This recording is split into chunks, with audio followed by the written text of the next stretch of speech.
Spooky Tuesday.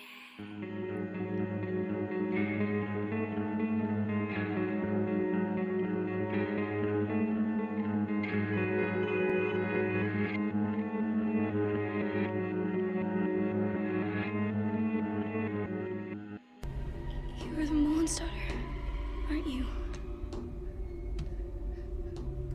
What happened to you? Will you help me? What do you need? Your soul. Hey guys, welcome back to Spooky Tuesday, a weekly podcast where we're breaking down all of our favorite slashers, thrillers, monster movies, and black comedies on the new scariest day of the week. I'm Sydney Thompson. I'm Monica Height. And I'm Chelsea Duff. And this week, in case you forgot, it's Doll Month here on Spooky Tuesday. It's Doll Month, everybody. That means we're talking about another doll movie, one that's near and dear to my heart. Maybe not so much for the girls here, but it's Annabelle Creation. Came out in 2017, a great year for all of us. I have no idea if it was a good year for all of us. And it's a movie that I saw in theaters, and I had not seen it since I saw it in theaters, and now I have seen it again, and I would like to retract a little bit of my enthusiasm right off the bat. Maybe not the greatest movie ever made, as I sort of hyped it to be, but still a solid film in the Conjuring franchise, in the Conjuring Cinematic Universe, excuse me. But what did you guys feel about this beautiful thing that we watched? So, when I first watched it, I wasn't paying too much attention. So, I was like folding clothes and trying to like reorganize my closet. And I was very just like, conducive okay. for movie watching. Very, but it's okay. Don't worry. I made enough time to rewatch it again. And I paid a lot more attention on the second watch. And it was like, I will say though, after the first one, I did have like a weird nightmare that woke me up at 6 a.m. about the doll. I don't remember what it was, but it was very spooky. So I did have like a mini nightmare. No clue what it was about. I can't blame you, because there's some fucked, weird, creepy ass shit that happens in this movie. But like the second time, I was like, I noticed like a lot more of like things in the background a little bit. There's a lot of that. How I feel is that, I mean, Sydney was folding clothes, but we were watching it together with a couple members of our OG Spooky crew. And so we were all chatting about the movie at the same time. So I was giving it the majority of my attention, but I was also chatting about it, and I was also trying to take notes on it for this episode. And so, I don't know, maybe the atmosphere wasn't there. I don't think it was bad. I'll say that up front. I don't think it was a bad movie. The initial impression I had after we finished the movie was that movie sure was a movie, and that's not the impression that I had after we watched The Conjuring, and it's really not the impression that I had after we watched The Conjuring 2 with our OG Spooky crew, which we haven't covered on the pod, and hopefully never will, because I did not like it. But, this movie I at least felt was an interesting installment into the Conjuring Cinematic Universe. I felt like The Conjuring and The Conjuring 2, The Conjuring 2 maybe less so, but the first Conjuring, oh my god. Monica's just slowly sneaking her doll into frame. We all thought that Chelsea was the prankster of the pod, but joke's on you, it's me now. I absolutely hate it. I really wanted to set the mood with the group by bringing on a special guest today. It's my American Girl doll. Her name is Samantha, and I picked her up from my house today, and she looks terrible. She looks like she's been sitting there for 20 years, and she has been. She has paint stuck on her face. Her hair is about 15% poopier than it should be, but I feel like she has distinct Annabelle vibes that really are going to bring some extra chutzpah to the group today. Her dress has great Annabelle vibes. I will say she is still about 50% cuter than Annabelle ever was or will be. Because Annabelle, and when we were watching, Sydney said this, and I literally wrote in my notes, Sydney is right, Annabelle is kind of an ugly bitch. Because she's not a cute little thing, is she? That is exactly what I was writing in my notes. I was like, not even at her creation, when she is being sculpted by Mr. Mullen's hands, she is freaking heinous from the start. Like, what was he thinking? Just the shape of her face was terrifying. And those eyebrows, were those in vogue in whatever weird ancient time period this movie took place? It's terrible. Okay. What is this movie about, Monica? Okay, I'll read the synopsis. Just so you guys know, in case you're completely confused. 12 years after the tragic death of their little girl, a doll maker and his wife welcome a nun and several girls from a shuttered orphanage into their home, where they become the target of the doll maker's possessed creation, Annabelle. Is that good? Before we launch in too far, I would like to say, my understanding was this was a standalone movie, and I think that it is, but also it has a lot of ties to the larger Conjuring Cinematic Universe, especially the ending, which I won't touch on just yet, just in case anybody needs to take a few minutes to decide if they want to be spoiled or not. I don't know. But the ending directly goes into the events of one of the other movies to a degree that I no longer understood what was happening. And so I will say, I think that was like a flaw of this, or maybe a flaw of me not being prepared. But I like to go into a movie blind a lot of the time, and I think that can be a really great way to go in. But while this movie sure was a movie, and what I was trying to say earlier before Samantha interrupted us, is that in the first Conjuring, I think it was like 2 movies that was trying to be one movie. This movie was the one movie the whole time until the end. I loved that about it. Yeah, okay, until the end. I loved that it stayed on topic, and I thought it was a lot easier to watch and a lot more cohesive. But then the end kind of lost me, and I think if it had gone differently, maybe I would feel differently. But also, if I was like a big proponent of the Conjuring Cinematic Universe, I'm sure I would have been like fucking hyped, but I am not, and I did not know what was happening. Yeah, as someone who maybe saw the first Annabelle movie, because this is the second Annabelle movie. She is which I didn't even know. The Conjuring. Oh yeah, I didn't tell anyone that. I thought this was like the first. No. It's like, oh, we met Annabelle in The Conjuring, and now we have Annabelle Creation. We literally got to the end of the movie, and I was like, who is that? And then Sydney told me, and she was like, it's from Annabelle. And I was like, what do you mean it's from Annabelle? That's what we're watching. This is Annabelle. And she was like, no, there was another one. And I was like, what is going on? Like, I should have. It was a mistake on my part. But also, potentially a mistake on the movie's part, because they also build it as a standalone prequel. And it's, in my opinion, it's just not. I feel like it's still kind of a standalone movie because it's only the last 4 minutes that have anything to do with the first Annabelle. And I also don't think I've ever seen the first Annabelle. So I don't think I ever will. I think I've gone as deep into the Conjuring Cinematic Universe as I feel willing to do. But sure. At the end of the movie, I felt a nice sense of calm, even though those poor old people were getting their throats slashed. Because it wasn't nearly as scary and terrible as the last 40 minutes, which was just a nonstop punch in the face with, like, though sometimes stupid, very unsettling imagery. I was so scared during this one, and I've said this many times before, that I punched my coworker in the arm full force. And we're still close friends to this day, but we were not close at all at that point. So this really could have been a make it or break it kind of scenario. But I could finally relax, and I wasn't injuring anyone anymore. And it was honestly, I welcomed that boring ass ending.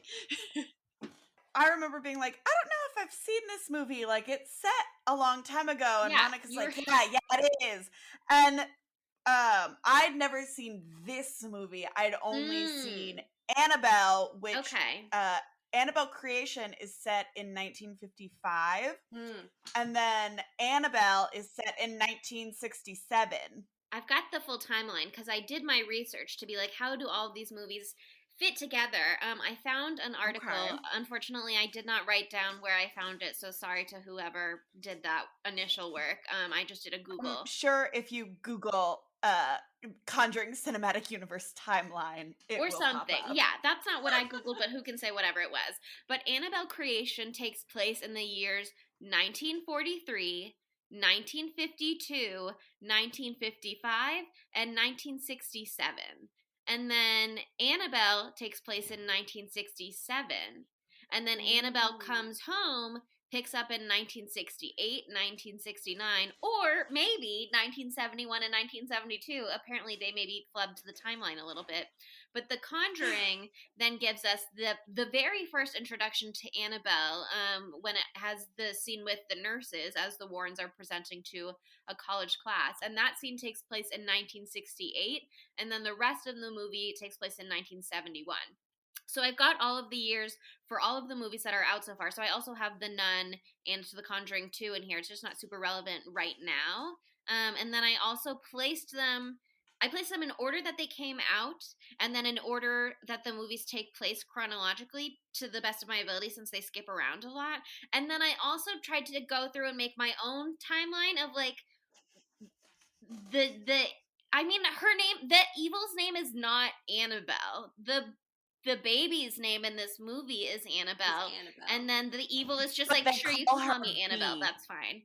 Yes, which is, at first I was like, that's annoying. That doesn't sound anything like Annabelle. And then I was like, well, my parents don't call me a nickname that's based on my actual name. So maybe they're just like, she's a busy little bee. I don't know, whatever. That is what they say. So maybe it's not related to... They called her Bee the whole time because it was supposed to be like some big reveal when her name was Annabelle. And I was just like, okay. Like, oh my god, her name's Annabelle. I was like, yeah, okay, probably her name's Annabelle. That makes fucking sense. That's what the movie's fucking called. The whole thing, I mean, I guess they wanted us to think that just like the doll was named Annabelle and that their daughter was separate from the doll. Because we know Annabelle is the doll. We don't know necessarily that Annabelle is the girl. And I'm going to leap into this for a second because this is what I'm really interested in. This movie, sure, I liked it because, and we'll touch on this more, but everybody's gay. But other than that, what I'm really interested in is the movement of the evil spirit and trying to track it down, which I tried to do, but again, it's very convoluted. But when Annabelle as the doll is introduced in The Conjuring in the 1968 scene, the nurse Debbie says that a 7-year-old girl named Annabelle Higgins died in that very apartment, which is not true because we know that B died outside on a dusty road, and we know that Janice, who grows up, and again, we already kind of touched on the end. So at this point, full spoilers. Sorry, this is just how it has to be. That's how it goes. But in this movie, Janice is one of the orphan girls who moves into the house and then gets possessed by the evil spirit, who is not Annabelle. The evil okay, I'm not going to touch on that just yet. But basically, what we know as Annabelle goes into Janice, and then Janice-abelle starts calling herself Annabelle when she gets adopted by a new family, and then she grows up adopted by the Higgins family. So that's where Annabelle Higgins comes from. But the original Annabelle is Annabelle Mullins. And she was 7 when she died. And Janice obviously was not once Annabelle Higgins. You know what I mean? So why didn't they just call the doll maker's family, the Higgins family from the get-go. Then it would make sense. Because they wanted weird reveals. They were like, haha, you didn't know that the girl's name was Annabelle. You thought Annabelle was the doll. And they did a lot of really weird reveals actually in this movie. Like, when we were watching it all together with our OG spooky crew, obviously we first meet Janice and Linda, two of the cutie pie little girls on the orphan bus or whatever. Yes, the orphan bus. The old orphan bus. I think it says like St. Eustace Home for Girls is what it says on the bus, but maybe the home closed and that's why they're moving to the Mullins house. That's the whole thing. It's like I just read that in the synopsis. Oh my god. A shuttered orphanage. Shuttered orphanage. I bet that was St. Eustace. Anyway. Yes. So we meet Janice and Linda on the bus, and they're just like chit chatting, doing cute little orphan talk, sharing dolls or whatever. And then they're not like hiding it per se, because you can see Janice's crutch when they show you like a full view of the van, but then when she steps off the van, they're like, guess what? She's disabled. Bet you didn't realize that earlier, did you? Like, that's also treated like a weird reveal. It's like treated like a surprise. And also I just didn't think that their handling of that was like so great in this movie. But like polio, very timely. Very timely for the 60s. That is true. Wait, 50s maybe, right? 50s? The 50s, yeah. 1955. Because 1967 is the second 12 years later of the movie. We get two 12 years later time cards, which... Okay, so I was thinking, like, after we watched this movie, I turned on Bob's Burgers because I was going to sleep. And as I was not paying attention to Bob's Burgers, I was thinking about the movie, and I was like, wouldn't it be like really funny? Because again, spoil alert, the demon possesses Janice and lives in her body for 12 years. So like she goes to school. This demon is just like doing math and writing papers and like at crew, like doing all these things. But then I was like, so the demon just like chilled out in a room covered in scripture for 12 years, and then 12 years later, Annabelle, Janice Janice-Abelle, I called her in my pseudo timeline. Murders her adoptive parents. So did the demon go into like a weird hibernation, and Annabelle like lived a normal life until all of a sudden she's like, JK, now I'm gonna murder everybody? Like, you might have more insight into this as somebody who has actually seen the Annabelle movie. I don't know. I did read the Wikipedia summaries for just about every movie in the Conjuring universe to try and put the pieces together and be like, what is going on? So maybe you know this better than I do. What Wikipedia said is that in Annabelle, it's like Annabelle was estranged from her family and she joined a satanic cult, and then she comes back and kills Mr. and Mrs. Higgins. So, I mean, presumably those 12 years are like lost to us. We, I guess, don't know. Like, she could have been, I mean, maybe, do they touch on those 12 years at all in that movie? Like, do they touch on her relationship with her parents? Or is that just, like, setting the scene for the real story, which is the Higgins' neighbors in Annabelle, right? Yeah, the neighbors are the main people. Yeah. At the end of Annabelle creation, though, too, they show Annabelle through the years in a series of, like, school portraits that get her to at least her teen years, if you look at the pictures. So I think she was homies with her parents, at least until then, and then she was like, gotta go, like, and went to that the demon quote. Learned long division. You just know. This information didn't get stored in my brain. We just see the school pictures, like your yearly pictures from picture day, or we see like a montage of her at school.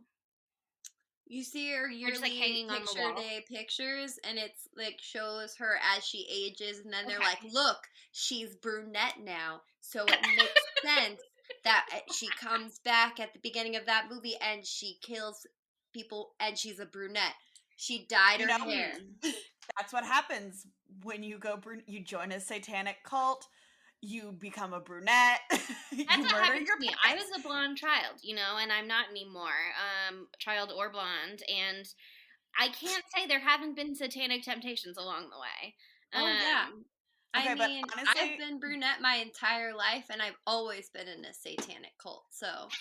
I'm blonde and a member of the Satanic Temple. Google Wow. it. It's You're the awesome. exception that makes the rule. Why don't you follow suit with the rest of us? Dye and your dye hair, Sydney. your golden hair. No. They kicked you out of the Satanic Temple. Anyway, I guess you're right. Maybe that is also now something to think about, where it's like, did the evil lay dormant for 12 years? But also, I guess the existence of school photos doesn't prove that she wasn't still like a troubled, messy, messed up child. You know what I mean? Mm-hmm. Since she was not a child, she was a demon. And all I know is that she was estranged from her parents at the time that she murdered them, and she had joined a satanic cult. So maybe she made like a little satanic club when she was in the fourth grade, and she just kept that up the whole time. We don't have a lot of information. Or maybe this is on those a missing big years. plot hole. Like, there are many in this film. You're right. So easily I feel could just like be that. it just doesn't make sense. There's a plot hole that because I want it to be, and I guess you could say that it's not if you don't want it to be.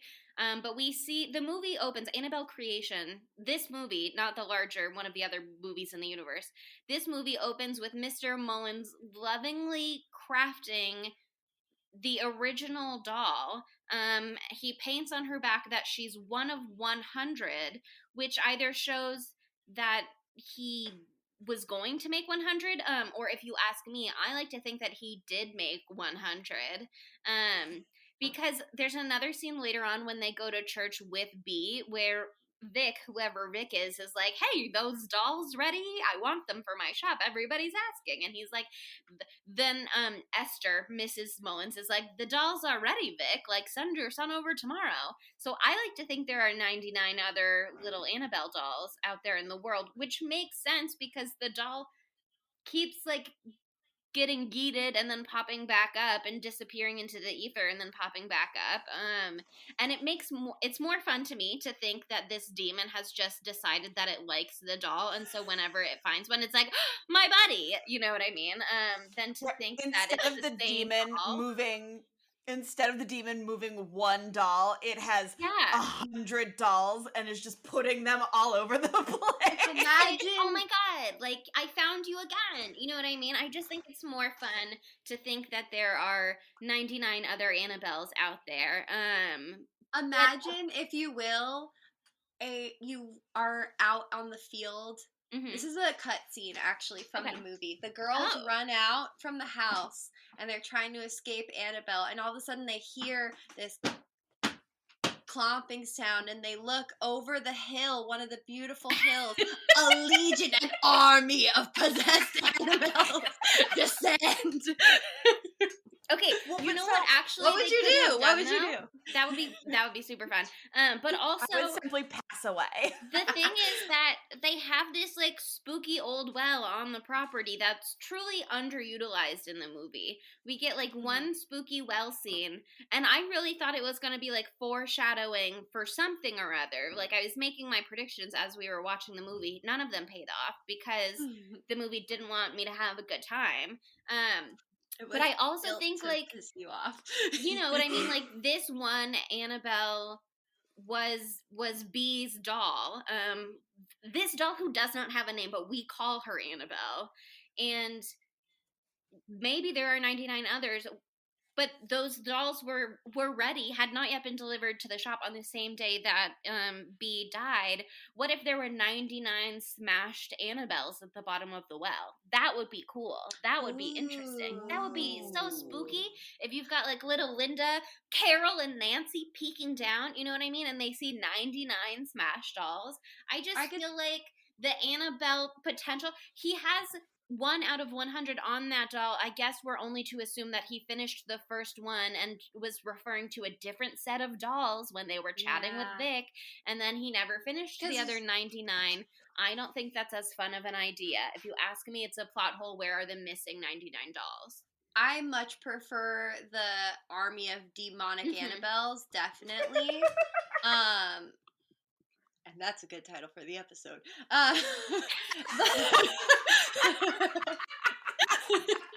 But also, I think that it's probably he made a bunch of the other dolls, because if you look at the beautifully staged doll workshop that he had, all of the very creepily hanging from the ceiling doll parts are like baby doll parts. Can I just say? And little arms and stuff, so maybe he was making a smaller little miniature Annabelle first, and then he went to the big time.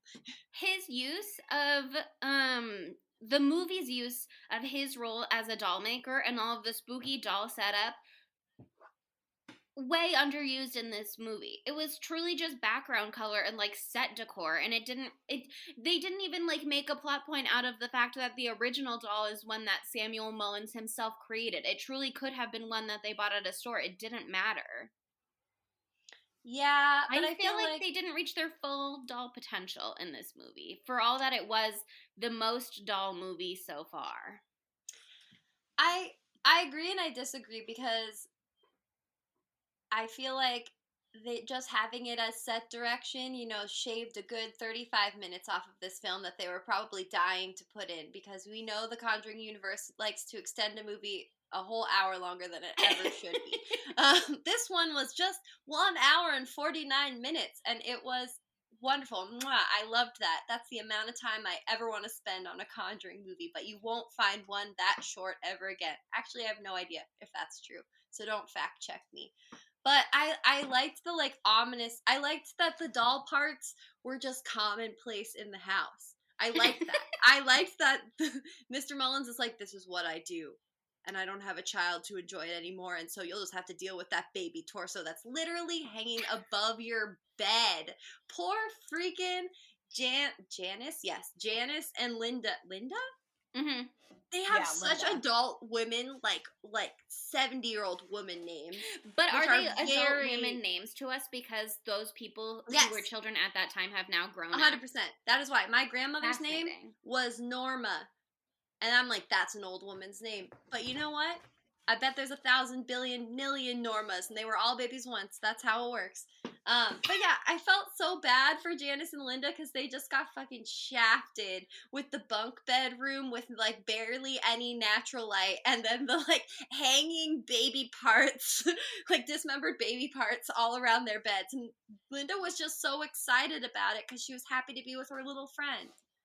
Good for her. They're girlfriends, by the way. They're girlfriends. Okay, yeah. Let's talk about that for a second. From the get-go, they established that, because they make their little like orphan pact at the beginning, where they're like, if you get adopted, I'll go with you, and then we can be sisters for real. I'm like, okay. They don't want to be sisters. No.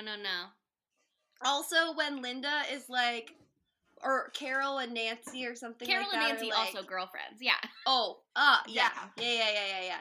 But they're like, oh, like, we just want to talk about boys. Like, you don't want to talk about that, do you, Linda? And Linda's like, ugh, no. And I was like, I know that, honey. We all know that, honey. It's okay. You'll figure it out. It's like Annabelle creation, but it's really like the creation of a small legion of lesbians. And I really like that. Yeah. 100%. Okay, here's the thing. Linda, Janice, totally girlfriends. Carol and Nancy, 100% girlfriends, although they looked so similar that it took me so long to be able to differentiate between them in the movie. At first I was like, okay, one has her hair up and one has her hair down, and that's how I will tell them apart. And then they both had their hair down, and I was like, you have to give one of them bangs or something. Like, you have to do something here to help me out, because this casting is confusing me. But also, sometimes there are gay couples out there in the world who just look identical to each other, and so that is realistic. You know what I mean? On some level, maybe the casting, maybe the casting was spot on in that sense. but they were girlfriends. Kate and Tierney, I mean, I guess you could argue that they're girlfriends, but Kate and Tierney, neither of them are really in this movie at all, basically. No, they're just also there.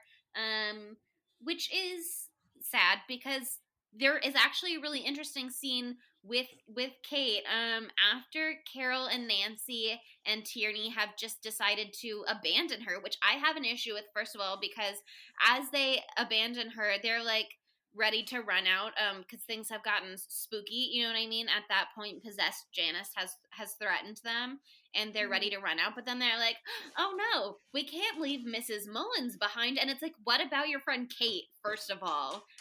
But they don't care. Yeah. They just leave.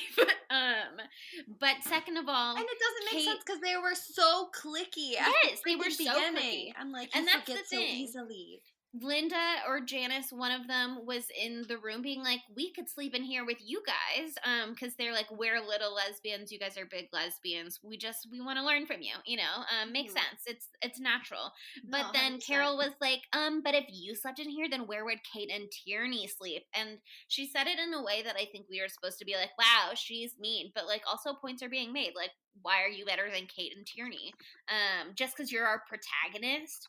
But you know, again, Kate and Tierney, nothing to do until there was that moment when possessed Janice was threatening Linda and Kate, and Linda got like yeeted off into the darkness. And then Kate was like, oh no. And Linda was like, get help.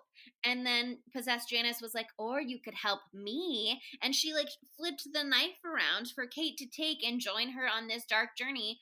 Kate should have taken it. Kate should have taken the knife. If a demon says, do you want an alliance? You say yes, because the alternative is that demon is now your enemy. You gotta befriend that demon.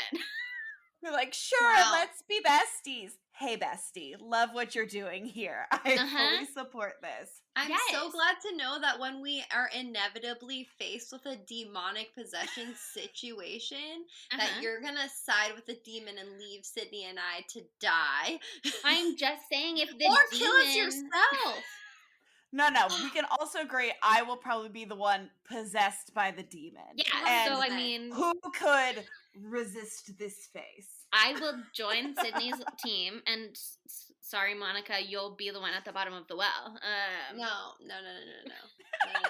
The thing that you forget is that I'm the tallest bitch out of all y'all, and I can run very fast when I'm scared. And you are an athlete now. That is something to take into consideration. I'm an athlete. Monica was captain of the JV basketball team. 2 years, 0 victories. And that's exactly how I know I can run fast. Because I would run down the court and I would slap the ball out of girls' hands and then I'd get a foul because I wasn't very good at it. I think I made 0 baskets both seasons, and I'm proud. Wow, you're right. You're the athletic one on this podcast. I am the athlete, okay? I biked to work yesterday, so, And then bitched about how will I bike home? I'm so tired. I was tired. You tried doing 30 miles in a day. It's a lot. You're right. That's too many, and I would literally never. But I do feel that if I was part of a demonic possession scene, we would just, like, levitate or something. You know what I mean? We've got literal evil magic on our side. I just feel like maybe... I don't know that I could outfly you, you know, but maybe it would be evenly matched. You've never seen me going down the court, okay? Here's the thing, we never had to see Janice run in this movie, and that's because she's like, guess what? I've got other things going on. Polio. She can walk at some point after she gets possessed. That's true. Yeah, I also She's got that speed, bitch. Yeah, with the devil on your side, you do get a lot of good things happening to you, I guess. So, well, good is debatable. And also, like, I don't know. I'm gonna talk about the disability thing for a second, just because we're talking about it a little bit already. I have complicated feelings about it in this movie. I tried to research what people who are disabled thought about it in terms of representation. Didn't really find anything. Maybe I'm looking in the wrong places because I just did a Google search, but I couldn't find what actual disabled people thought about this disabled character. On some level, it wasn't really used against her in the sense that I think that character could have not been disabled and the storyline would have been the same. And so on some level, it's great to have disabled characters whose disability isn't their focal point and they're just a character and they have a disability. But also at the same time, the movie kept being like, we swear she's not a burden. Like, we swear she is strong. And it's like, okay, well, now you're making it weird because now you're implying that everyone should think that she's a burden and that she's weak. And there was another scene where Carol said something like, Linda, when you grow up, you'll realize why we treat Janice differently. And I was like, I'm a grown up and I don't realize why you treat Janice differently other than you're saying you're prejudiced against disabled people, which maybe that is what you're saying. But then also, so brave of you, Kate Carol. is black and this is the 50s. You know what I mean?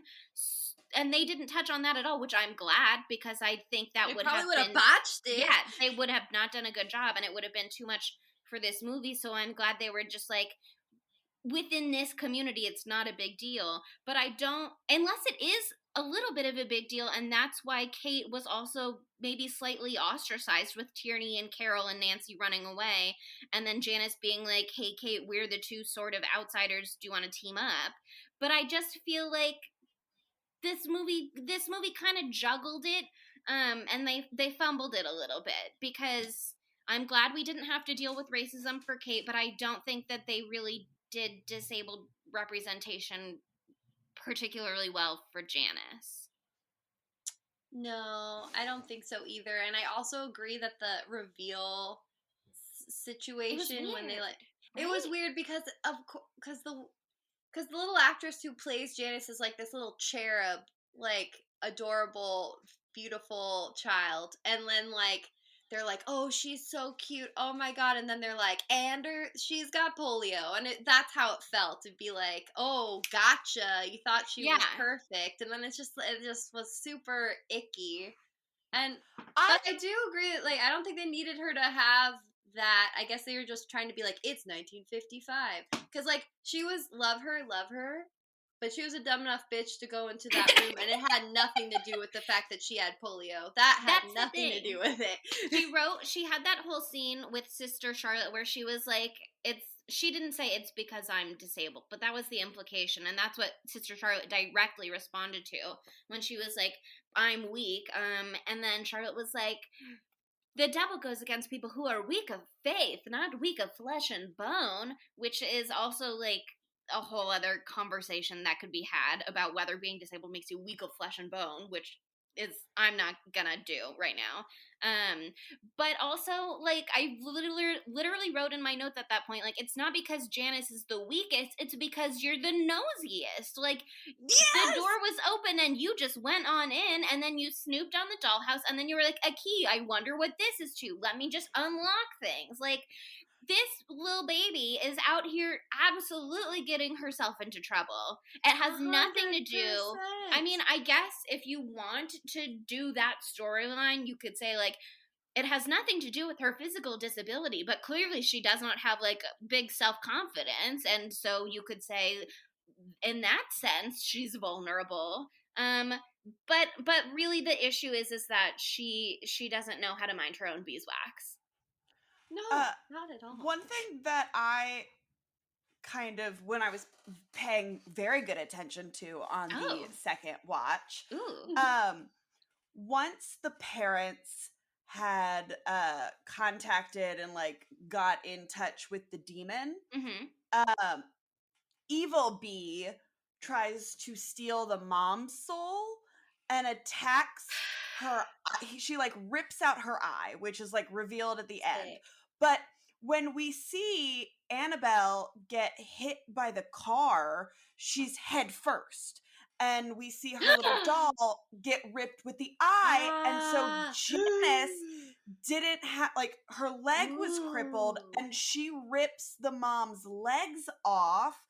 So is it like, do the possessed inflict their own personal injuries onto their victims? That is very interesting. That's really interesting. That, or she was like, I need a new eyeball, and so she took it. There you go. Right? That could be it too. Apparently, per IMDb trivia, there was a lot more that they were gonna do with Esther Mullins once she had been cut in half. And again, she is also disabled in the sense that we know Mr. Mullins says she can't walk and she hasn't been able to walk for years. But also, all that she tells Do we know us. why, though? No, Did it ever... that's the thing. Okay, I can speculate and I can do like one of my little fanfic moments for you. All we see is that she's on the floor after the evil has clawed her face and ripped an eye out. There's no reason really to think that that should affect her ability to walk, unless I guess maybe you could argue that the injury went like far enough into her face to affect her brain or her spinal column, maybe. I feel like that's too high for your spinal column. I don't know if we're this is silly, but I don't know if we're also supposed to be like, she lost an eye, so now her depth perception is bad. Maybe she just gets dizzy. She just doesn't. I don't know what conclusion we're supposed to draw. Did she have an accident because she only has one eye and her vision is affected? They're just like, she's in bed and don't worry about it. But now we've got a chair for Janice. Isn't that great? And this chair will launch her into the solar system. I feel like she just was injured more than they showed in the attack. Like, it's gotta all be from the attack. You know? She was on the ground, so maybe, like, it got her leg too, and they didn't pan down. You know what I mean? I feel like it's gotta be in that moment. But also, I was so excited to see such a beautiful chairlift in this film. Very ornate, very stunning. Immediately when I saw it on the second watch, it reminded me of Gremlins. And then the literal exact same thing that happens in Gremlins happens in this movie. It is a clear reference. A clear reference. But, you know, poor little Janice, that she literally gets yeeted into the ether. That really sucks for her. Frankly, awful. Here's the thing. She truly got absolutely launched, and she was in the air first. It doesn't even make sense, because at some point she must have hit the ceiling, you know what I mean? But instead it seems like she just disappeared into the ether, and then we see a boot drop away. And then like a full second or two later, finally she drops. But she doesn't even die. It feels like she should have just been dead at that point, and then when she returned, she was evil Janice, and that was the moment, you know what I mean? But instead, they were like, that was just for funsies. And she's okay, but her legs are injured further, so now she needs a wheelchair, so now she's more vulnerable, which further is like, the disability is the vulnerability, even though they say that's not the case. It's like, was the demon not able to, like, totally take control because she was, like, around Linda so much, and they needed her to, like, be literally physically away from everybody else to, like, seal the deal? Like, when she had to sleep downstairs on the couch? Like, I don't know. I thought that was weird, too. I want to talk about the actual demons in this movie. Okay. I do, too. Because, like, are there two? Or is it, we see, like, the weird goat demon one a little bit? The way it looks. Well, you never fully see it. You see, like, eyes and, like, a wisp of a horn, and it's very tall. It was giving me lizard man energy, and I was like, how dare you put a bad name on lizards? I love lizards. But I also saw, like, and I could have been losing it. Did y'all see the nun in the background? Because I know we see it in the picture. Yeah. But, like, I could have sworn, like, somewhere in, like, the shadows I've seen it. And then that brings it back to when Janice is in that wheelchair right before she gets, like, fully possessed. We're supposed to think it is Sister Caroline Charlotte. pushing her okay. Pushing her in to the thing, because you look and you see like the creepy hands you just see the body and the nun. And so we're like, Sister Charlotte, but could it be the nun from The Conjuring, the nun from It's The Nun? Here's It's the thing. Valak. Yeah. It's for sure Valak, because Well, is it? I think so for sure. Like, so are there two demons? I think the main demon, which I don't know, Annabelle demon, phoned a friend and was like, yo, I'm a little overwhelmed right now. There's a ton of girls in the house There's that I got 7 girls here. I need a lifeline. There's 7 girls. I need you to push this one into the barn for me. Could you do that? Because we know that Charlotte, beautiful. Let's just one second here. Nun Charlotte, gorgeous, so hot. So hot. So the second that she appeared in my notes, I was like, damn, hot nun. Very hot nun, very hot nun. But we know that she has a connection with Valak. That's the Valak, I think it's Valak, because they show a picture of her in Romania with a bunch of these nuns, and Mr. Mullins is moving the picture, and then like I'm like, is that one of those like holographic photos that we had in the 90s that like all of a sudden something else is showing? But like Valak is like super undercover in the picture, and Charlotte's like, I guess photos were a newer technology or something. She was like, oh, that's normal for something to appear in the photo. I didn't remember her. Very strange. Yeah, she's just like, I don't know that I met her, which is like, but don't you remember that there were only 4 of you when you took the photo? Just saying. Remember when you looked at it before? And also, I don't know if you guys watched the after credit scene. I did. Nobody else did, but I did. I watched it too. I didn't know about it until I read about it when I was doing research. I was like, oh fuck. But you know, Valak's in that at the end too. So okay. I feel like there's a clear line.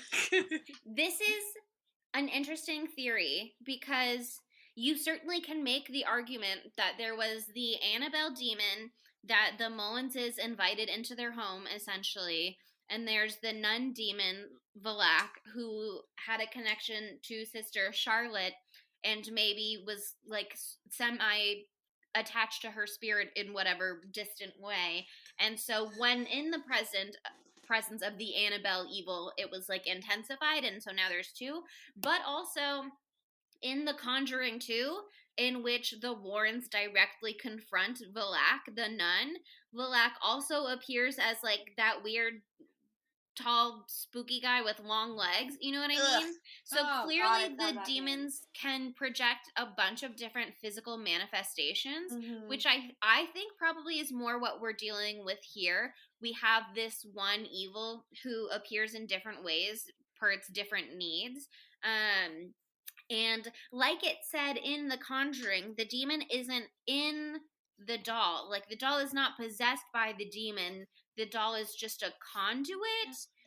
Just a conduit, which, again, we talked on that on the Conjuring episode. I can't quite fully grasp whatever that's supposed to mean. Feels like a portal to me. It's like they glom onto an object that's in our world, and then when you say you can come in, then it's like zoom, and it comes out of Annabelle's mouth, and it's out in our world now. Does that make sense? No, but here we are. It makes sense enough if I try not to think about it, in the sense that it's like I can get what they're trying to do. And Samantha is once again entering the conversation, so maybe she can weigh in on how haunted dolls work. Yeah, Samantha, are you a conduit for any spirits? Samantha, don't say anything if you are a conduit. Monica, you gotta be careful. Gotta keep an eye out. She also smells super weird, so definitely a bad sign. With the stank comes the demon, so that's what they say. That's what they say. But yeah, I think it's just this one evil who was appearing as B because that's what the Mullins wanted to see, and then maybe like the scary nun face is its like true face, because we have that moment when Janice is like, what do you want? And it's like, I want your soul, and it does this scary face, which that part was so dumb. It was very funny. Like, it wasn't supposed to be but it was. Oh, exactly. There are, I think, some well done scares in this movie. Most of them, I think, are very unintentionally funny, including that face. I just don't think that face is scary, especially when it then goes your soul. Like, that's not for me. And once again, it was a pretty Christian film, even without the presence of Ed and Lorraine Warren there to Christ it up. You know what I mean? But I think it's just the one evil appearing as B when it suits them, and appearing with that scary face when it suits them, and then being also like, I'm gonna possess this scarecrow, and then I'm gonna be the creepy midnight black horned evil with the nails that breaks through the scarecrow and sometimes emerges from the darkness. And it was the lady ringing the bell, scaring the two girls. Yeah, I think it's just one thing that is appearing in different forms, and I don't think being one source of evil precludes it from being two different manifestations at the same time either. It's true. I just like the idea of a demonic tag team. I like that they're literally like, tap in, Valak, you get in there, you fuck shit up a little bit, and then I know you gotta get back to Romania. Oh, Jesus Christ. Why? Listen, they fucked by two demons, and you know it. Like, this whole movie is just them getting fucked by demons. Seriously. They're children, and I don't want to hear this from you. Listen, all the adults die except for Charlotte. She's too hot to die. She is too hot to die. That's a great point. Well, so here's the thing, too. How she was kind of saying, it's all about, like, your strength and your faith. The Mullins did not have faith. Like, you could kind of tell, like, that's why their crucifix didn't work that well. Because even the mom, like, Sister Charlotte was talking to the mom, and she was like, Annabelle's in a better place. And the mom's like, no, she's not. Like, Well, that I line don't is actually think super they interesting. had, like, enough faith that, where maybe Sister Charlotte did. I feel like they were vulnerable because of their, this is dark, but like they might have been vulnerable because of their grief, because like their child was taken from them. It made them doubt their faith, and therefore little Satan could get in. Maybe. Here's the thing.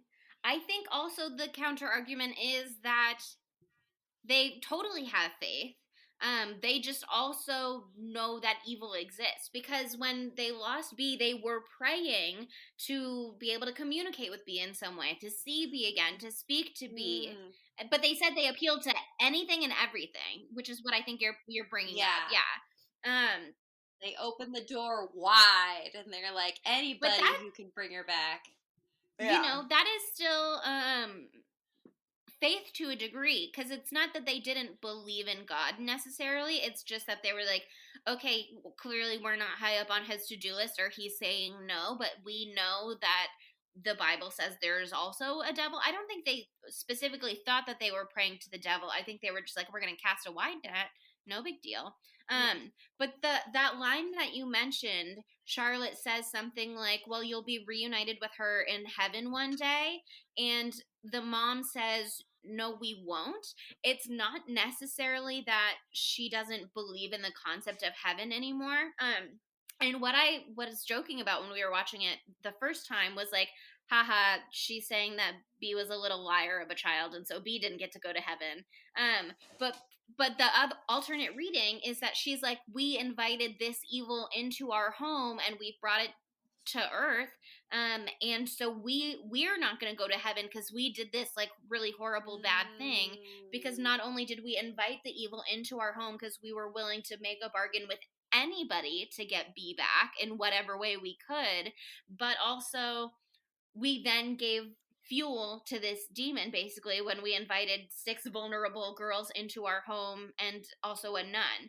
But I mean, clearly they have some faith left, because even though they appealed to all of these different entities to try and give them when they realized they were dealing with evil, they still called their priest, and their priest came over and did the Bible cabinet, you know what I mean, and the holy water. So that was still like they used the Catholic faith to restrain the demon. So if anything would strengthen your faith, it would be that. But also now you know that evil exists, and you're partially responsible for it existing in this way in this place. 100%. And they also know that they did wrong because they even say to Nun Charlotte that they invited them to come stay as penance, like as part of them giving back for their sins. So that makes sense. Which, by the way, while we're on the subject of penance, Janice has that whole scene with Sister Charlotte where she's like, I have to confess that I went into the room. And Sister Charlotte, sure, she's like, do a Hail Mary and unpack 3 boxes. But she's also like, you're not supposed to do that. You know better than that. I've never been a Catholic or gone to confession, but I feel like Sister Charlotte was very bad at doing it. One, I went to an all-girls Catholic school for 1 year. Did you do confession? No, because I'm not Catholic. But I do know that only like priests can take confession. Like nuns cannot take confession. So like her taking that confession doesn't even count. Yeah. Sister Charlotte, come on. They were just trying. No wonder she's so bad at it. It was her first time. She's like, I haven't studied for this. This is not what I'm here to do, but I'll do my best if you're in need, Janice. Okay, so before we get to our segments, I just would like to share my timeline that I crafted, just because this is what I spent the majority of my brain power thinking about in this movie. I did spend minimal brain power thinking about other things, like, was the fortune teller going to be a plot point? Was the spooky well going to be a plot point? Was it going to be a plot point that there was different color crayon used on all of the notes? No. Those all were just missed opportunities. But I did try to find the logic in the movies of the evil and how it gets from movie to movie. So this is my best attempt. Again, I've only seen Annabelle Creation, The Conjuring, and The Conjuring 2, which is not at all relevant here. So forgive me if I mistake something, but it seems like the evil is invited into the Mullins home when Mr. and Mrs. Mullins are praying to anything and everything to try and connect with B again in some way. And I think you can make the argument that it attached to their daughter Annabelle's spirit. And so when they were praying to anything to let Annabelle come home, that the evil was just like, ooh, free ride, and just like hopped on. But you could also agree that just appealing to these things at all, the demon was like, if I show up, they'll think it's Annabelle, and it won't matter whether or not Annabelle's spirit is actually involved. Although the fact that it seemingly has kept its name as Annabelle to the point in The Conjuring when it's like, I'm a 7-year-old named Annabelle Higgins, tells me maybe there's something to that, but who knows? Okay, but so the Mullinses invite the evil into their home. It comes, and then it says, hey, can I live in this scary doll? And they're like, sure, that's fine with us. And then once it lives in the doll and it has a conduit, a physical conduit, for some reason that makes its powers stronger. And that's when it starts manifesting as Annabelle's ghost around the house, which again is just like for the drama, maybe, just for funsies. It doesn't really do anything as her until, but then actually it's like appealing to the mom. So it's using Annabelle's body manifestation to try and steal the soul of Esther Mullins. It doesn't get her. They lock it up, and then Janice lets it out, and then it appears as Annabelle again to Janice. Again, why Annabelle when it's got all of these other manifestations? I don't know, but it is appearing as Annabelle when it spooky vomits its soul from the Annabelle ghost into Janice's body. Did not know that souls could be vomited out like black tar, but that's, I guess, what your soul looks like if you're evil. Yes, you're right. Did. You saw the The Conjuring. Satanic Cult did tell me that. Well, but I didn't. And it happened in The Conjuring. Yeah, it happened. In that The exact Conjuring, thing happens to The Conjuring. Right, but I thought that was like I don't know. I thought it was like kind of a different thing because we had all of those other ghosts going on in The Conjuring still, and then whatever. Anyway, but so it vomits its soul into Janice's body, and then we've got Janicebelle, but it's still also appearing as like the scarecrow and the horned devil and Mrs. Mullins's cut off upper half, who I guess again had more of a role originally in the movie, and then they replaced it in the dumbwaiter scene with Linda with the horned demon. But then at the end of the movie, Janice has gone missing. I thought we were going to find her body at the bottom of the spooky well. Again, no, missed opportunity. Instead, she has run off into the distance, becomes an orphan all over again somewhere else, but now she's going by the name of Annabelle. She gets adopted by the Higginses, and then apparently grows up, learns long division, joins a satanic cult, gets estranged from her parents, murders them, and then she slits her own throat in the Annabelle movie in the neighbor's house, but blood leaks from grown-up Janicebelle's face down into the Annabelle doll, which has made an appearance at the Higgins' neighbor's home. They found it like at a thrift store. So now it's back connected to the doll again. It was like it was a disembodied spirit, and then it was connected to the doll, and then it went into Janice, and then Janice's body died, so it went back into the doll.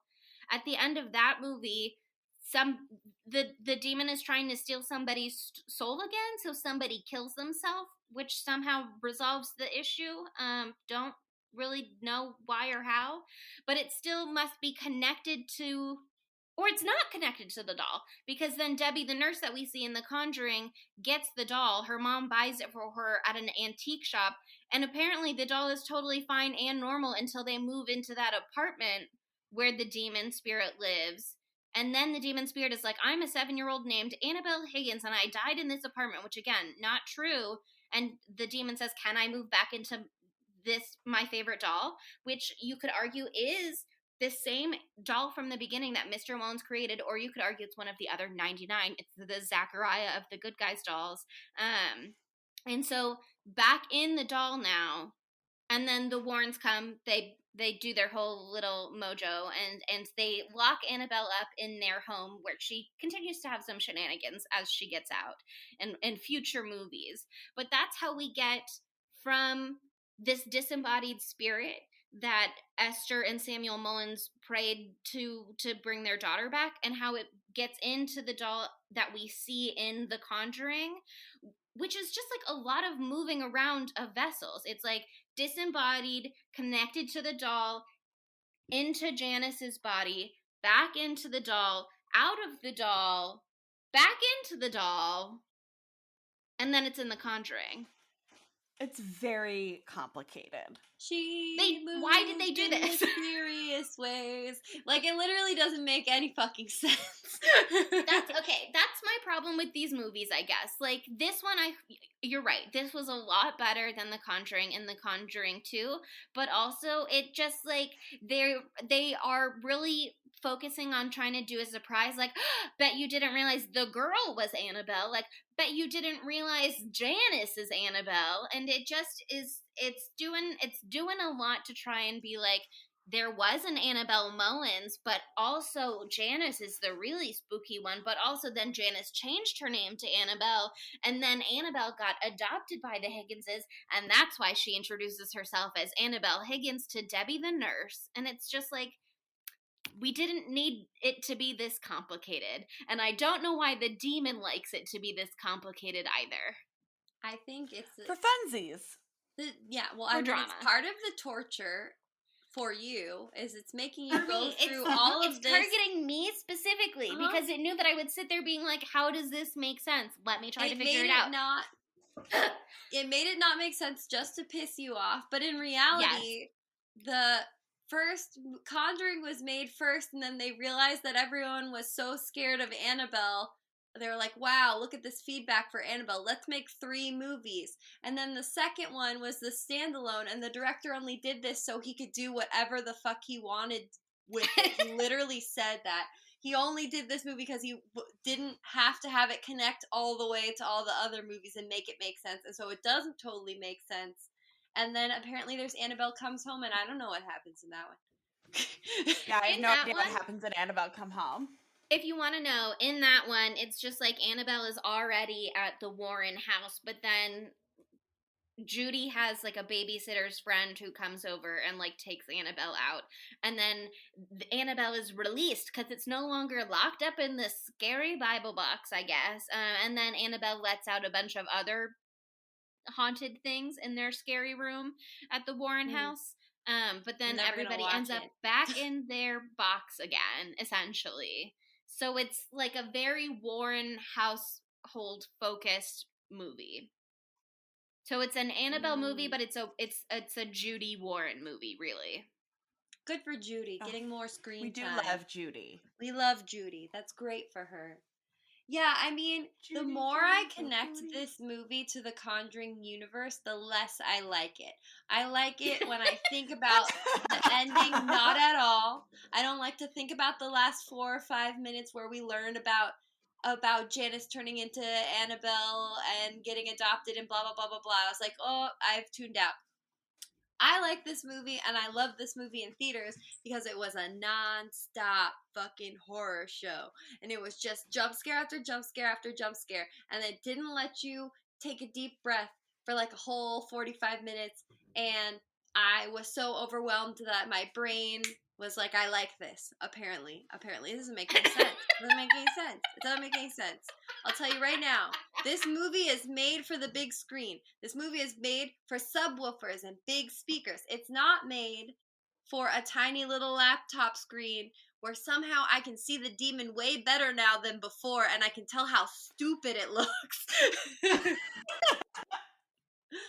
I like all of the scares, but any of the ones where it shows the demon's face, done. Stupid. Hate it so much. Yeah. Hate it so much. Good scare when when they walk into the room and it's like looks like this little baby Annabelle. I think this is in the flashback when Miranda Otto, aka Mrs. Mullins, gets her eye jabbed out. And she's looking at her little girl have a tea party with Annabelle, and all of a sudden she stretches into a like very tall teen and still has the little braids. That part disturbing as fuck. Absolutely unhinged. Wonderful. I was like, oh, she got like so when tall. Annabelle gets tall. She got so tall. I was like, Tall Girls Club, yes. But I don't eat eyeballs out of Miranda Otto because I love her and I respect her. And she deserved way more screen time in this movie. Way more. But I'm glad I didn't have to see her ripped up half body just like drag its corpse across. That would have just been a little much. But she looked beautiful with the porcelain doll mask. That was a nice touch. I liked that. It was a little too much, but also just right. We mixed it up segment wise last week. Apparently, I didn't realize we had an order. We have an order, but we mixed it up last week and did cast first. Do we want to do cast first this week as well, since we're on the subject of how beautiful Miranda Otto is? Sure. Where would Matthew Lillard fit into this? Scarecrow. That's the only place. That's the only place. There's 3 men in this movie, okay? And one is a scarecrow that hits on Carol, which he doesn't actually. But that's the only thing. If it looked vaguely like Matthew Lillard, I would have loved that. I would have loved that.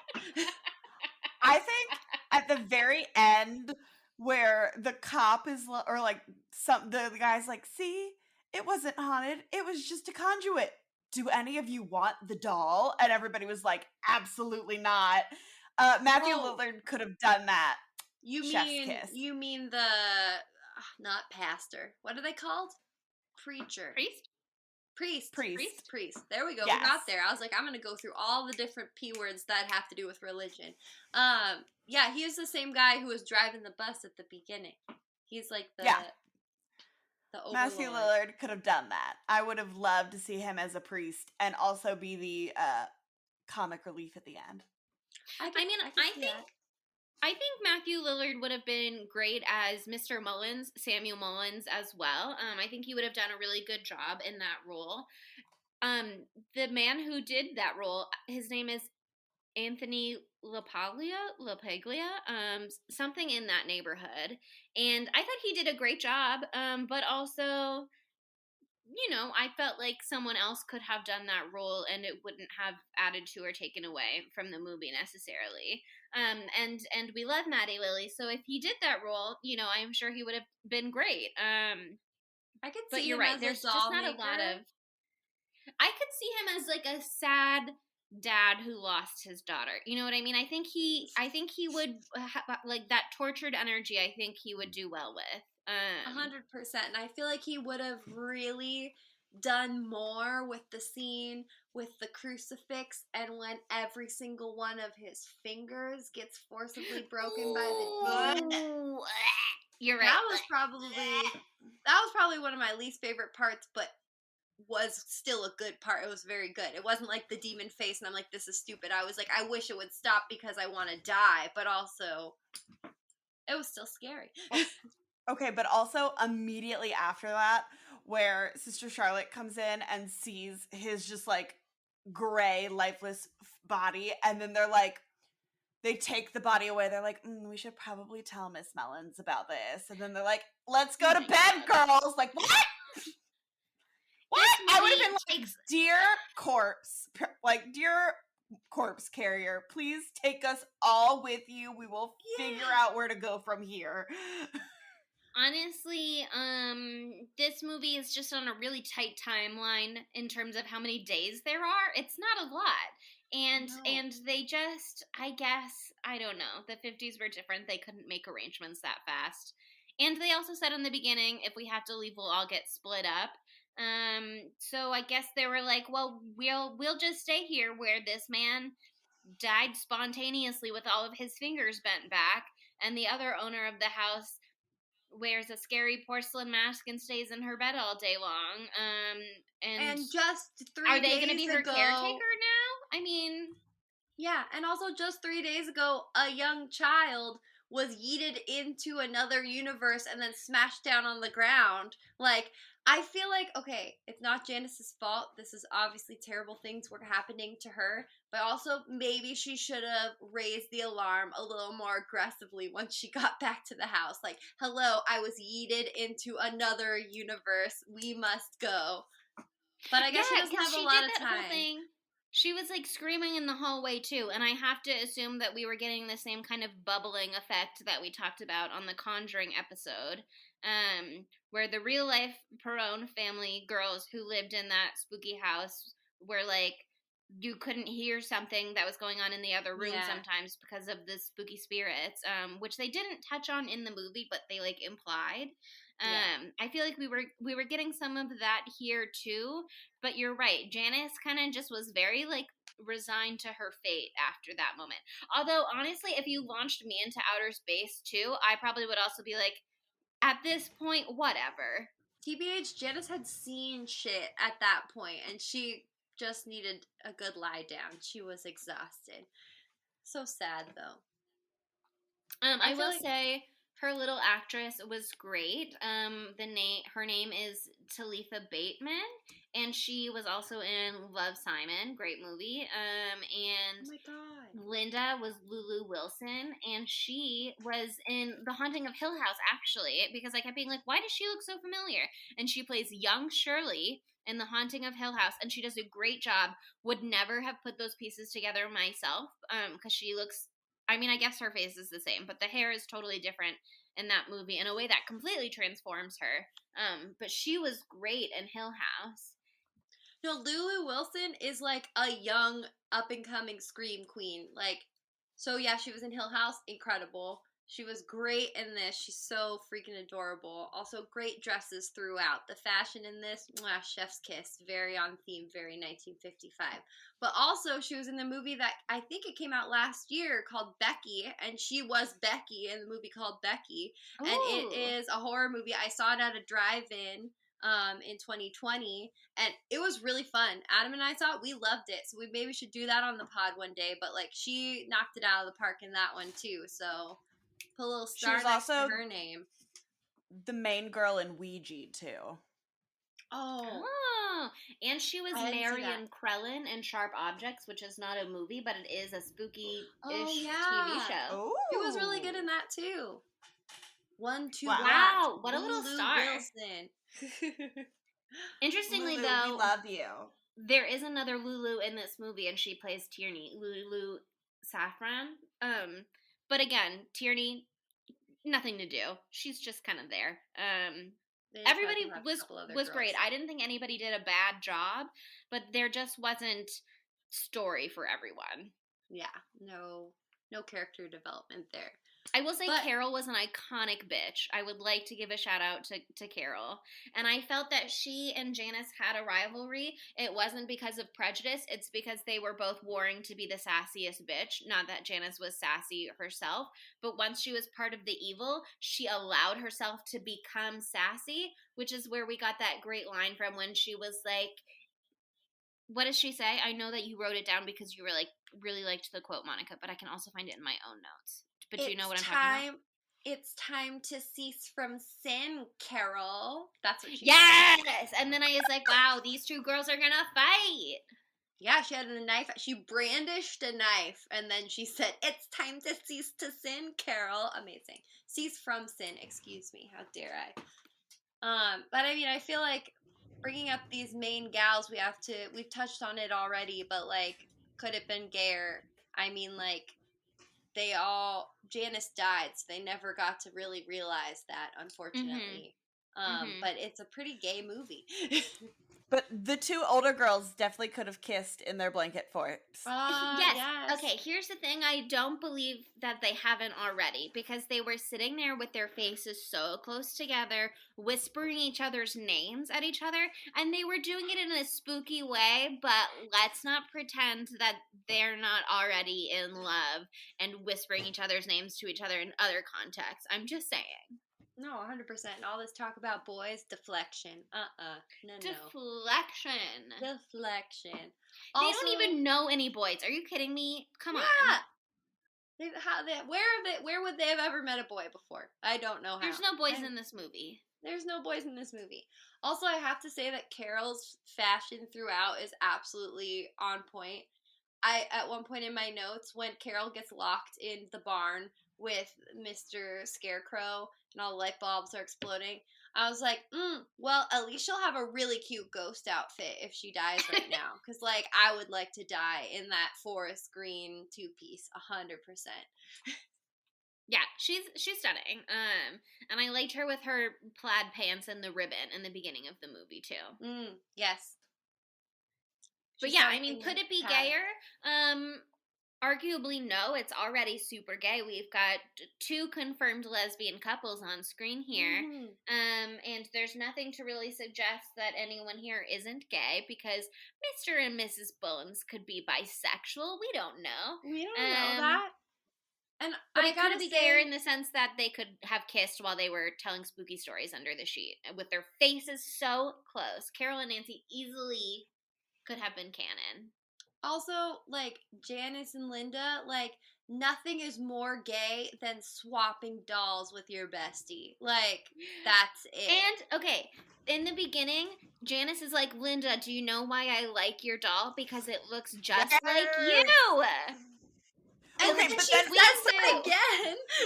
And then she stabs it. Oh, that's one of my favorite, like, entire things of this movie. No, that was a really good part. I'm just saying, they said they wanted to be sisters. We all know that once they got older and processed their feelings a little better and were more aware of romantic attraction versus familial love and all that kind of stuff, they would have been girlfriends. I'm just saying. No, it's clear. It's written. It's in the text. But okay, next one, it might be a contentious topic, but who is the dumb bitch of this movie? I feel like, for me, I hate to say it, but the nosy bitch Janice, like, I don't want it to happen to her, but this is why you don't go into the room with the locked door when the man who owns the house was super spooky and shady about it in the first place. Like, come on. Okay, but also it could be the Mullins for one. Ooh. Summoning a demon and having a demon doll That's in the worse. house and then That's being worse. like, let's bring a bunch of small children here and a nun. Let's do that. But Sure. also, it could be Linda who shot Annabelle in the face. Very Obviously, important she point. didn't know, and she didn't do it on purpose, but she did shoot Annabelle in the face, which just feels like it can't go unremarked upon.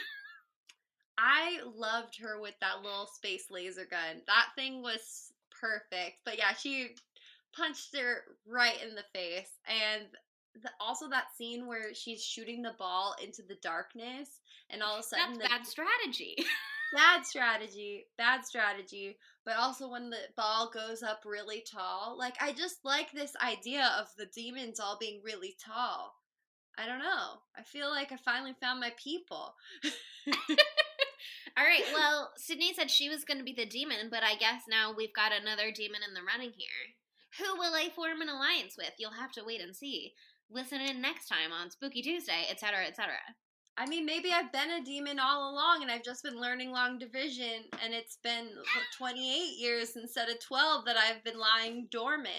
Maybe I'm just waiting to find more tall demon friends, because as the tallest person in my friend group when we go to parties, not that we do that anymore, I can't hear people because they're in a different sound barrier of the room, literally. Literally, Chelsea, you look shocked? College was very difficult. All my friends were 5 feet. It's true. Yeah, that is very hard. It's hard. Thank God for Sydney. She's at least the middle ground. Anyway, back to Dumb Bitch. Okay, so we've got nominations for the Mullinses. We've got a nomination for Janice. We've got a nomination for Linda. I would like to give just like a blanket nomination to, well, actually, maybe it's smart of Carol, Nancy, and Tierney to be like, screw you guys, I'm out of here. Yeah. That's arguably a smart decision. Carol was in denial about the spooky thing that she and Nancy saw, so maybe that's a small dumb bitch nomination. But clearly, in comparison to the other dumb bitch actions here, it just is essentially nothing. You know what I mean? It's negligible. We've got some real dumb bitch contenders, but I gotta say, appealing directly to evil is kind of a big dummy move, you know what I mean? Yeah. And then to be like, this demon feeds on souls, we've got 2 living in this house, what if it were 9? That's also pretty dumb. Yeah, I mean, I'm not gonna give him a pass, but like, you do some wild things when you're grieving, so it happens. Sure.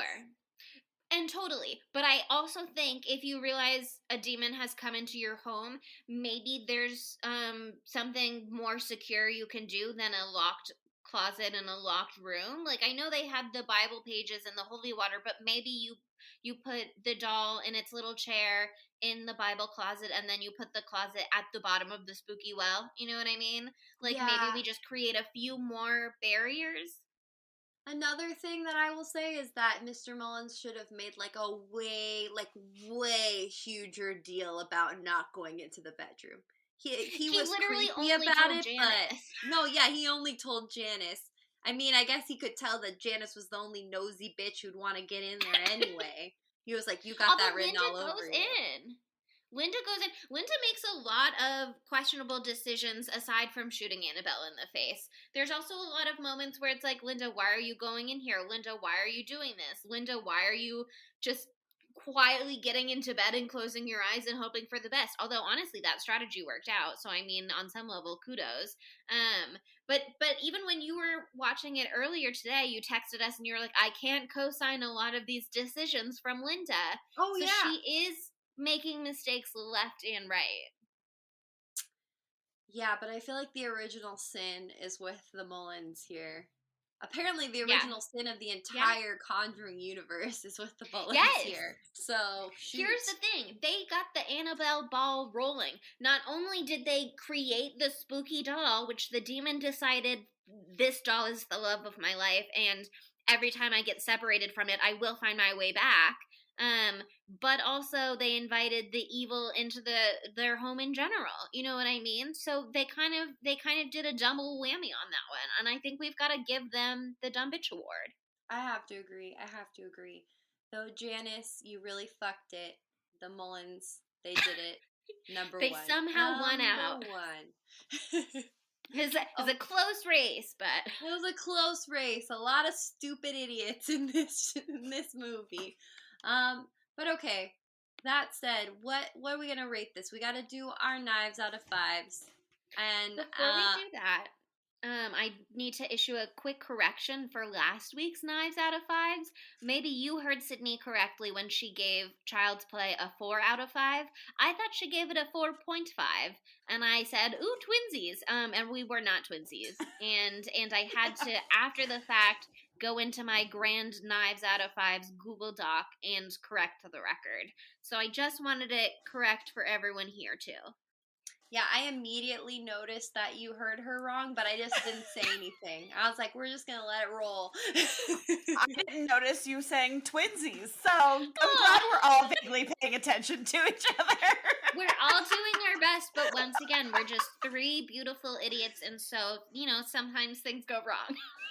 I just zone out, and then when I hear a buzzword, I just speak the first thing that comes into my mind, and it's been working out pretty well so far. Fair enough. Okay, so, but for this so lay the groundwork, Chelsea. What are we working with these ratings? This movie got a 6.5 out of 10 on IMDb, and it got a 71% fresh from critics on Rotten Tomatoes and a 67% fresh from audiences, which I would say are like pretty decent scores compared to some other movies that we've covered, which we've loved, maybe other people haven't loved as well, or as much as we have. But I would say those are pretty positive. Monica, we know you loved the movie, at least the first time you watched it. Sydney and me maybe less so. So I'm kind of curious to see where we're gonna land on Knives Out of 5s. I don't want to go first. I have a question that will inform my decision. What did I give The Conjuring? Oh, okay. Let's visit The Conjuring and see where we were on that movie. Okay, on The Conjuring, Sydney gave it a 3, I gave it a 3, and Monica gave it a 2.99999999.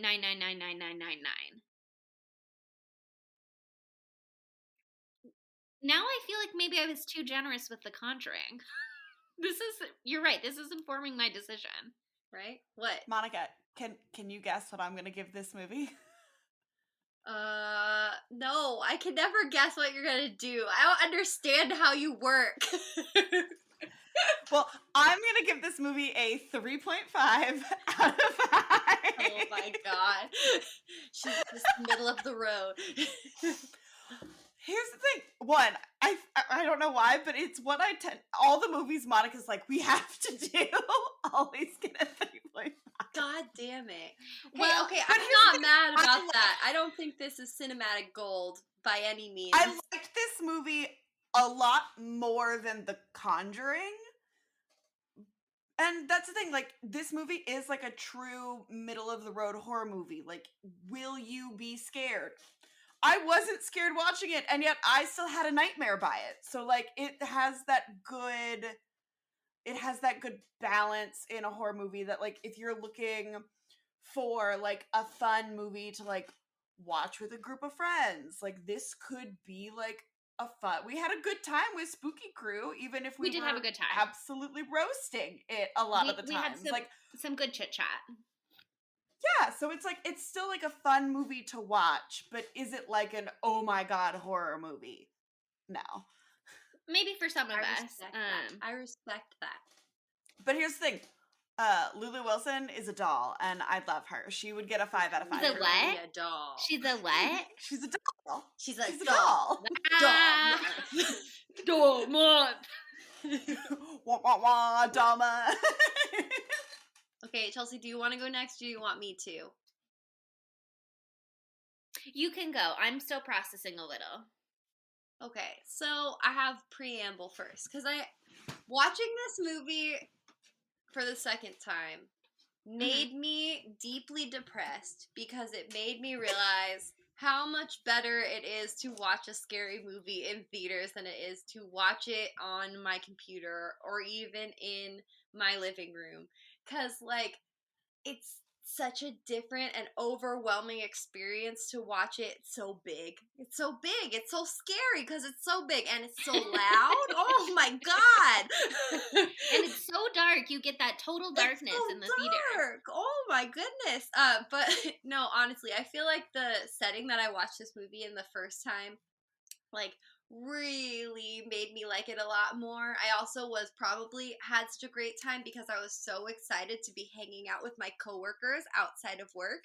Shout out to Walter and Tim. That was the first time we hung out outside of work, and I was like, I have friends. Oh my goodness.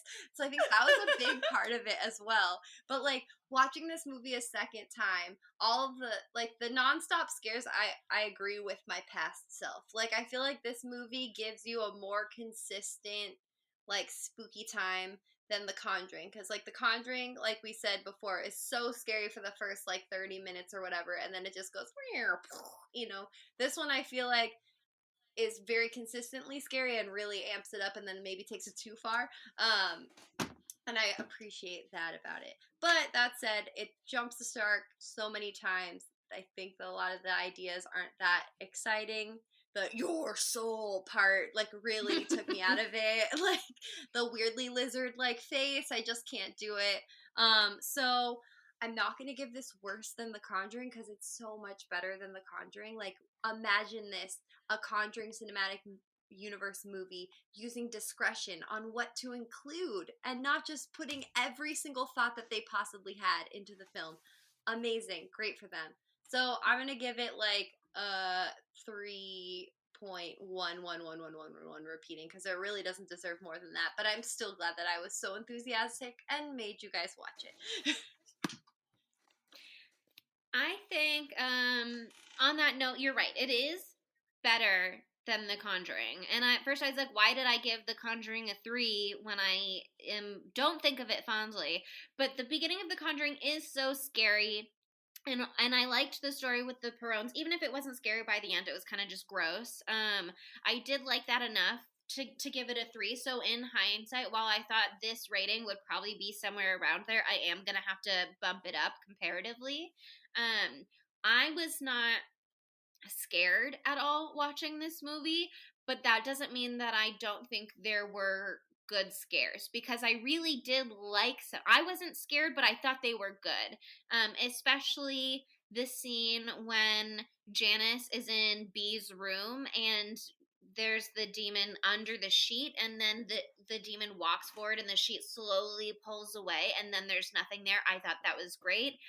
Again, not scary to me, just funny, but I do love Annabelle getting tall.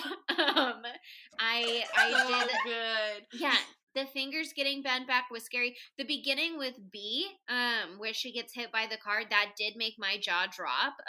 It didn't scare me, but I thought it was appropriately shocking and like a well done surprise. I actually really liked Janice getting launched until she came back down. I think it would have been more interesting if she just got launched, and there's evil at play, so we could have made that happen, and her body could have ended up somewhere else. Again, bottom of the spooky well, but no. But a lot of it I thought they did well, when you could just like kind of glimpse something in the background, or when something spooky existed on screen without it trying to be like shouting in your face at that moment. And I think this was a better put together movie, other than the end, which again, for me, haven't seen Annabelle. It just came out of nowhere, to the degree that in my notes and when we were chatting, I was like, who's this man? Who's this woman? And then we saw the neighbor woman, who's, I guess, the main character of Annabelle. And I was like, oh, that must be grown-up Linda. And everybody else was like, no. And so, I just really, I think if you're a big fan of the cinematic Conjuring universe, that's great. If you went to see this movie as a standalone, as it was advertised to be, and as the director agreed to do it because of that, I think that's like a bad ending to have. because it really is like, anyway, the rest of the movie that you watched, I don't know, it just leaves you on a different tone. Like if they had ended the movie at the end of the characters that we saw on screen, and then the rest was like a post-credit scene or something instead of the nun being the post-credit scene, I think that could have been really effective. But for me, it just made me confused. But again, I do think this is a better movie than The Conjuring. So I think I'm going to give it like a 3.35. Fair. Which actually, wow, now I'm like, how did Sydney and I rate this movie higher than Monica did? Because it let me down. That doesn't make sense. It let me down. And you know me, I'm hard to win over. That's true. I'm generous. I only like to give ratings in like full or half numbers. So like it was better than The Conjuring, so it's a 3.5. Like it's 0.5 better. You're right. Okay, fair enough. Yeah, and it made me realize how sad I am that I can't go to the movie theater. So I didn't appreciate that about it at all. So screw you, Annabelle creation. I'm kidding. I'm sorry. I shouldn't say that. Not with Samantha here. Not with Samantha here. Not with Samantha here. This is why we should record video with this. Soon, maybe soon, who can say? But that wraps up Annabelle creation. Next week we are continuing Doll Month with a movie called Magic. It is from the year 1978, so it's an old one. But also next week we're doing something a little special, a little different, and we are inviting our first guest to join us on the podcast. We're bringing on one of our OG Spooky Crew members and friends that Monica and I went to high school with.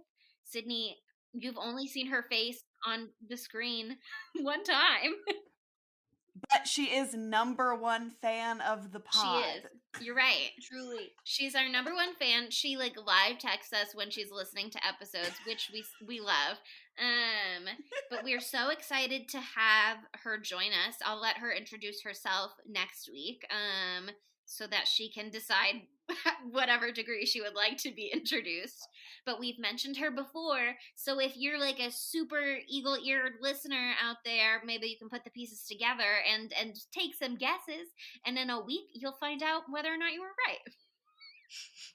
That's fun, right? That's spooky-ish. That sounds fun. It's a mystery. Yeah. Mysteries are spooky. If you figure it out, why not write the answer in a 5-star review on Apple Podcasts? Or, you could follow us on our social media. Wasn't that seamless? I'm proud of myself. Follow us at spooky_Tuesday on Instagram, on Twitter, on TikTok. Bye, Spookies. Spooky Tuesday was created by Monica Haidt, Sydney Thompson, and Chelsea Duff, and edited by Sydney Thompson. Our gorgeously spooky tunes are all thanks to Tamra Simons, who you can follow on Instagram at Captain Tamra, and our podcast art is by Mary Murphy, who you can find on Instagram at the_moon_OMG.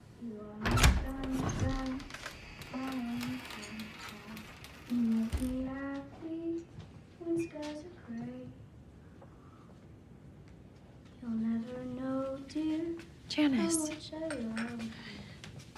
Please don't take my sunshine away. She can walk. It's just us, Janice. Time to cease from sin, Carol.